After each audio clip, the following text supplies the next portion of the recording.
Hi மக்களே. கிச்சன்ல சில நேரத்துல சின்ன சின்ன விஷயங்கள் நம்ம நேரத்தை ரொம்பவே வேஸ்ட் பண்ணும். அதை தவிர்க்க இதோ 3 சூப்பர் டிப்ஸ். 1. மிக்ஸி ஜார்ல வாடை வருதா? மிக்ஸி ஜார்ல மசாலா அரைச்சிட்டு எவ்ளோ கழுவுனாலும் அந்த வாடை போகலையா? ஒரு சின்ன துண்டு பிரெட் எடுத்து அதுல போட்டு ஒரு சுத்து சுத்துங்க.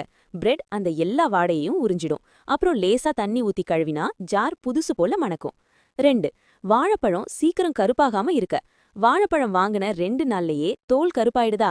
அந்த வாழைப்பழ சீப்போட காம்பு பகுதிய ஒரு பிளாஸ்டிக் கவர் அல்லது அலுமினியம் ஃபாயில் பேப்பர் வச்சு சுத்தி வைங்க.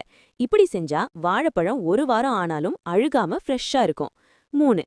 பால் பாத்திரம் கரைபடியாம இருக்க. பாலை காய்ச்சிட்டு பாத்திரத்தை கழுவுறது தான் பெரிய வேலையா இருக்கும். பாத்திரத்துல அடியில பால் அப்படியே ஒட்டிக்கும். இதை தவிர்க்க பாலை ஊத்துறதுக்கு முன்னாடி பாத்திரத்துல கொஞ்சமா தண்ணி ஊத்தி எல்லா பக்கமும் படுற மாதிரி சுத்திட்டு அப்புறமா பாலை ஊத்தி காய்ச்சுங்க. பாத்திரம் அடியில பிடிக்கவே பிடிக்காது. இந்த தகவல் உங்களுக்கு பயனுள்ளதா இருந்தா ஒரு லைக் போடுங்க. உங்க வீட்ல வாழைப்பழம் கருப்பாகாம இருக்க நீங்க என்ன பண்ணுவீங்கன்னு கமெண்ட்ல சொல்லுங்க. பாய் மக்களே.